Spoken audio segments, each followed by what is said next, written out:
We learned 3 question types for the inferring strategy. So today we're going to be looking at the 4th one. Remember, we have 2 broad categories of questions. What's the first one?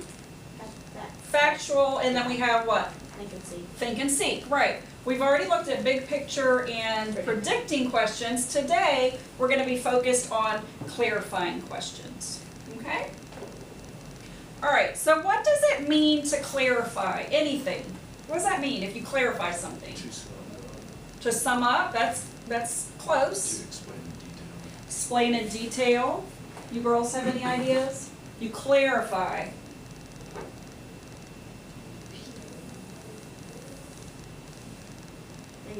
You make it clear. See how the word even looks like clarify?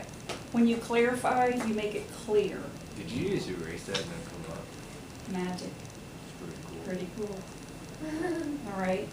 So you might use a summary or details to clarify.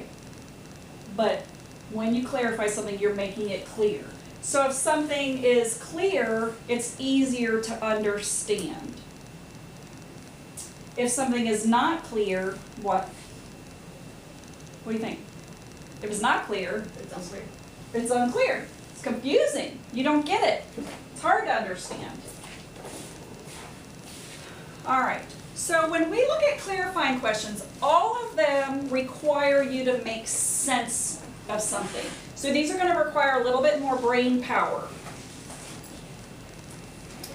They might ask you to explain something. Okay, I want you to find this page in your notes. It's right after it's right after that page.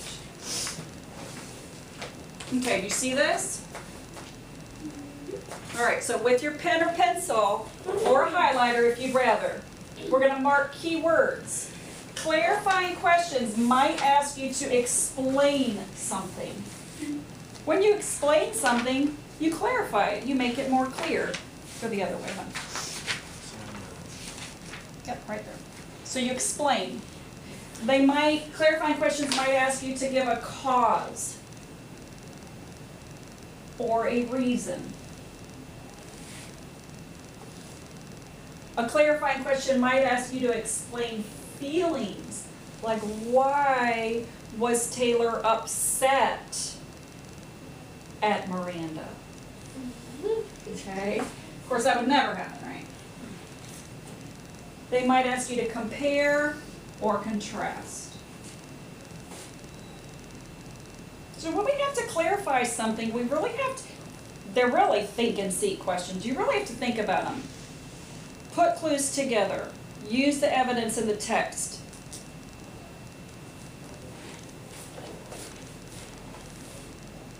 Okay, beside that, you see examples. Miranda, what's the first example? Meant. Right, can you read the whole question? What do you think the author meant when she used the word satisfied in paragraph 1? Okay, so notice this is like a vocab question. Remember how we did words in context, using context clues to figure out what words mean? Those are clarifying questions. Because you have to figure out, you have to clear it up. Use clues to make it clear. What's this one, Taylor? Next question. What was Jason trying to do when he hid the money? Right, what was he trying to do? That's a clarifying question. He tried to give money. What was he trying to do?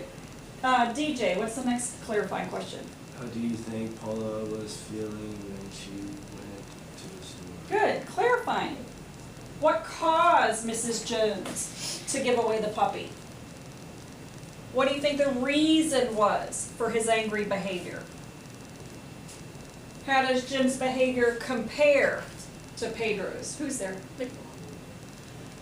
How does the parade contrast with previous parades? Okay, so all of those are examples of clarifying questions. You need to come in? All right. So what do clarifying questions do? When we clarify, we're doing what? Clarifying. We're making it more clear. Right, we're clarifying, yeah. We're making it more clear. Okay, so here we go. We're going to start on this page. So flip back in your packet.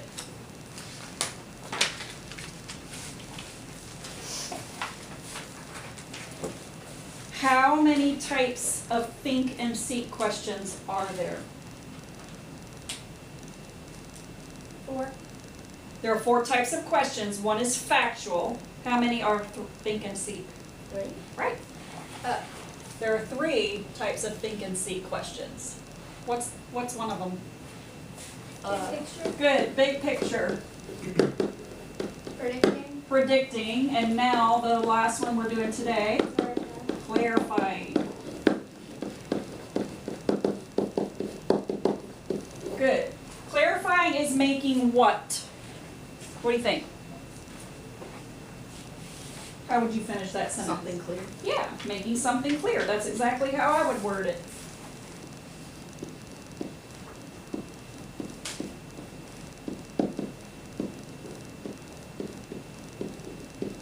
I mean, something is easy to understand. If it's not clear, it doesn't make sense, and it's confusing.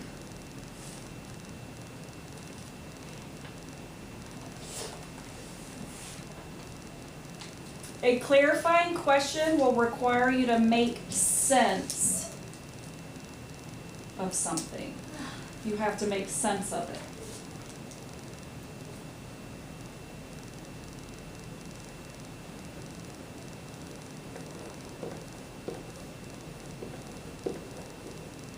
A clarifying question will require you to make something clear. I don't know why these are easy to understand. There we go. Wait.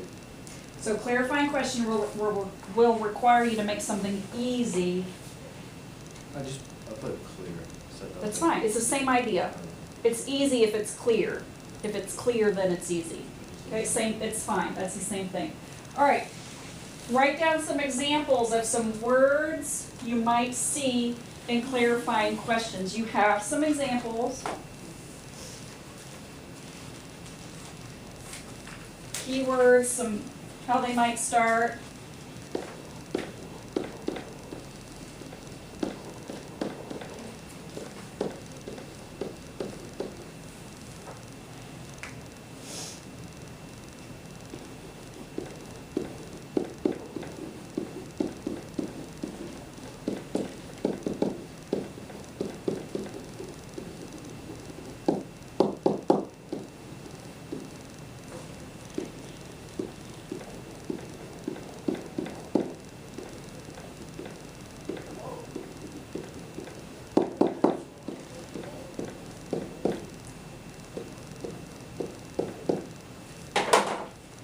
This is not all of them. These are just examples. What was the reason for something? Compare or contrast. What do you think the author meant?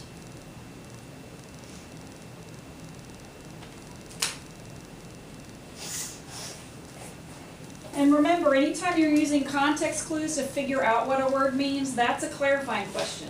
So vocabulary. What does that word mean in that paragraph? Would be a clarifying question, because you have to clarify. Okay. So this is a skill that good readers get really good at. It's something that separates good readers from weaker readers. And this is one thing that they do. They clarify as they read. They're thinking about, all right, so good readers clarify as they read. As they read, they're thinking about whether it's making sense. And if it doesn't make sense, it's like pressing pause. A good reader will pause. Instead of plowing through, they'll pause, and it's like hitting rewind. Let me read it again. Let me freeze. I didn't quite get that. I need to read it again. I need to look for something else to help me understand it so that it's clearer to me. Okay, that's something that good readers do, and so we're going to practice clarifying as we read. So they press the pause button just like they might press the same button on a video machine, and then they would rewind and go back and reread. So paying attention when you're reading to whether you're understanding it or not is key.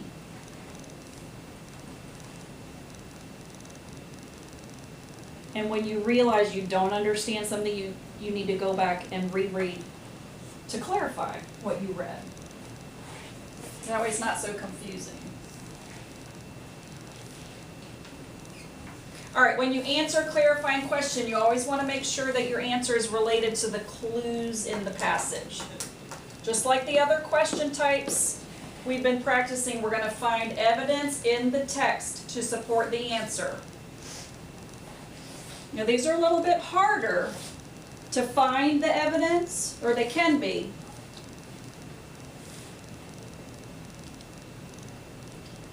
All right, if a question asks you what a certain word means, you need to look for that word and figure out what it means in that particular sentence. That's just using context clues. We've practiced that before.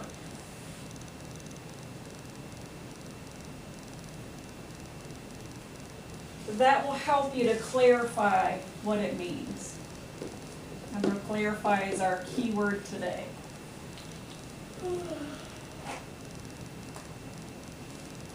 Anybody want to go out on a limb? What do you think the code letter is going to be? C. Good. C.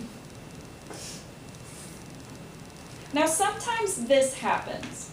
Sometimes you find clues and you realize that the answer you thought was going to be right is not correct. So at that point, what you need to do is go back and look for more clues for another answer.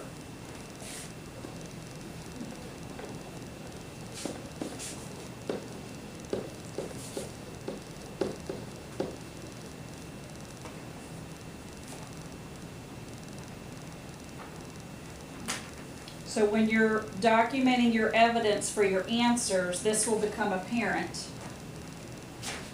Sometimes when you look at the question and the answer choices, you think, oh, it's going to be that answer. But then when you start searching for the clues to support it, you realize, I really don't have the proof for that answer, but I see some clues to support this other answer. Okay? All right, try to fill these out. INFER on your paper. Fill them out. I did. You already did? Yeah. All right, then tell me what to write. Interact with questions in text. Good. Note what you know. Good. Find the clues. Good. Explore for more evidence. Right. Return the question. Right. Return and answer it. Good. You got that down pat. All right. So the next thing that we're going to do a passage together. I'm going to kind of walk you through how to find answers to clarifying questions. Are you using this passage in here? Community safety? I think, let me see, I don't think that's the one. No, I'm going to give you a different one. That's the one you'll do independently for me, Oh, okay. but I'm going to give you a different one right now. Bye, Nicole.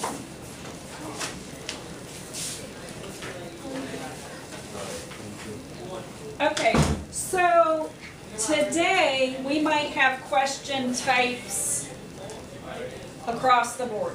We might have actual questions, we might have big picture questions, we might have predicting questions, and we might have clarifying questions. Okay. Do y'all need me to turn the light down, or is that okay? Okay. Dean is big picture. All right, so here we go. We're going to kind of do this one together, Miranda. So first thing I want to do is interact with the text and the questions. It's called Safety First. I'm going to go read my questions. Why did Darnell end up in the hospital? I see the word why. That's asking for an explanation, and I know that if I have to explain something, that's clarifying. So that one is a C. Now, I know you can't see my boxes, but we'll pretend I have the boxes. So one appears to be a clarifying question. What will probably happen next? I remember these. Probably happen next, that's a predicting question. That's asking me to predict. something that's going to happen. Which sentence best describes the theme of the passage? Oh, that word theme is jumping off the page at me. I remember theme is like message, the big picture the author wants me to get. That's a big picture question. Why did Abby think Darnell was stupid? It's another why question. It wants me to explain the cause of something. So remember, causes and reasons are clarifying. And then what do you think is the main reason Abby would not be interested in Daryl? Again, I have a reason. What's the reason? That's another clarifying keyword. What was the keyword? Main reason. So I know that my story, Daryl's gonna end up in the hospital. There's somebody named Abby. She's gonna think he's stupid. So let's find out what happens. So now I'm ready to read. Okay? Who wants to start? Me. Go ahead. Darnell thought tongue twisters were cool. Tongue twisters are silly expressions that are hard to say really fast, like she sells, she shells down, but she short. That was pretty good. Seashore, seashore. Darnell liked to make up tongue twisters when he was riding his bike to school. He had just been on Alfred Hitchcock. He had just seen an Alfred Hitchcock movie. Seen an Alfred Hitchcock movie. So he said Hitchcock.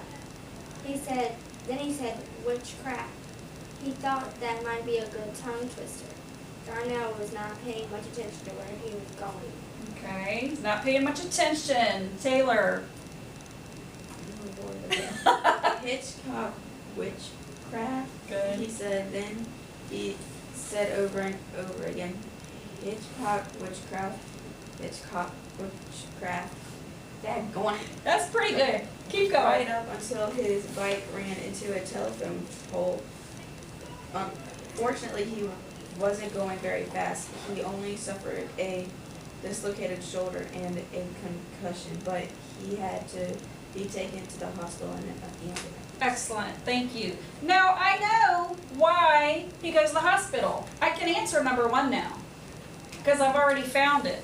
So why does he end up in the hospital? He liked to make up tongue twisters, he liked to meet cute nurses, he didn't watch where he was going, or he had a brain injury. Didn't watch where he was going. He didn't watch where he was going. What's the proof? The last sentence in the first paragraph. Okay, so it says he was not paying much attention to where he was going. Is there anything else?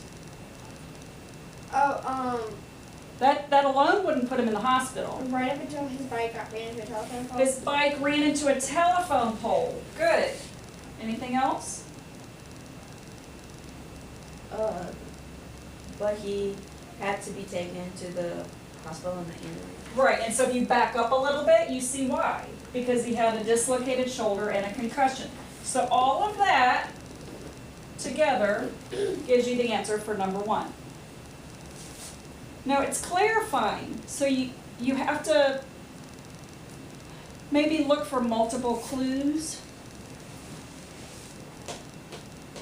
Okay. Let's keep reading. DJ, Darnell, paragraph 3. Darnell had to stay overnight at the hospital. The doctors wanted to keep him under observation. They thought he might have a brain injury. Abby was the nurse who took care of him, and she was pretty sure he didn't have a brain injury. Abby thought Darnell was just stupid. Okay, so I remember one of the questions was about Abby thinking he was stupid. So I'm going to go back. Question 4, why did Abby think Darnell was stupid? You have any ideas what the answer might be at this point? Because he fell in love with her at first sight. He wasn't wearing a bike helmet. He believed in witchcraft, or his love of tongue twisters got him in trouble. I'd say B, You're thinking B. but I don't know. Okay, well, you know what, Miranda? It's okay to have a tentative answer, like a maybe answer. And then we keep reading to see if we can find the proof for that. Good. So let's keep reading. I'll do the last paragraph. For Darnell, it was love at first sight. Abby was the most beautiful woman he'd ever seen. You're lucky you weren't hurt any worse, Abby said. Have you ever heard of wearing a bike helmet? Darnell replied, Nah, those are for sissies. Then he changed the subject. How would you like to go out with me when my shoulder is better? You've got a lot of nerve, Abby thought, but she didn't say anything. Okay, so let's go back to question 4. We had a tentative answer. Why does she think he's stupid? Because he wasn't wearing a bike helmet. Do we have any evidence for that now? Yeah. Have you ever heard wearing a bike helmet? Right. She questions him. She kind of puts him on the spot. Dude, have you ever heard of wearing a bike helmet? Okay. Now, what will probably happen next? That's question 2. So think about what has just happened. She's kind of said, you know you should be wearing a bike helmet. He's like, no, those are for sissies. Hey, you want to go out with me when I get better? And she thinks, you got a lot of nerve. What do you think is going to happen next? She's going to punch him. She's going to refuse his invitation. She will fall in love with him, or she will make him nervous. B. Okay, what is your evidence for B? For B. What do you think? She didn't seem really interested because she looked got a lot of nerves. She didn't say anything. Exactly, because you got a lot of nerve. She's thinking, that's your proof right there. You know what she's thinking? She's not going to accept she's not going to go out on a date with him. I'm gonna laugh when she does. So now, we've answered a couple of questions as we've gone through. Now we're ready to go back to number 3. Which sentence best describes the theme of the passage? Because that's a big picture question. You really can't even answer it till you've read the whole passage. The theme of the whole passage. Keep your mind on what you're doing. Bicycle safety should be taught in public schools. Nurses have romantic jobs. Tongue twisters are a great hobby if you don't have much money. A? Yeah, that's what I'm thinking. Okay, so we're thinking tentatively A. What in the passage makes you think that might be the theme? Because he wasn't paying attention. Okay, he's not paying attention. So right here again, right? He's not paying attention. What else? What happened? He ran into a hole. Then he ran into a pole. He wasn't watching what he was doing. He ran into a pole. That's enough. He should have kept his mind on what he was doing. Okay? And then the last question. What do you think is the main reason Abby would not be interested in Darnell? He's too sick. He's too young. He has the wrong kind of job. Or he's into witchcraft. B? Okay, Miranda's thinking B. Why would you say he's too young? Because she's a nurse and Because he's he- riding a bike. Okay, He's back to school. he's riding his Yeah. bike to school. Good. She's a full-out nurse. She's a nurse. She's a professional woman. He's riding his bike to school. Right there. He's too young to be dating a nurse. Well, Okay? probably not in this generation. No, he's too young to be dating a nurse. So that is your clarifying question and answer. Is this a grade? There's older and No, younger. because we did this one together. So when you clarify, all you're doing is trying to make something clear. The questions might be compare, contrast, reasons. What does the word mean in paragraph 2? Yeah. Okay, those are all clarifying. So I want you to do the one in your packet next. What was it called? Community first? Or community safety? Okay, I want you to try that one on your own. Look at the questions, look for keywords, code the questions, and then go ahead and find So are clues. these all clarifying? No, they will not all be clarifying. They could be any of them now. You might have predicting, big picture, Ten is factual, big picture. and clarifying. Which one do you think is big Ten. picture? Is it? Yeah. Good.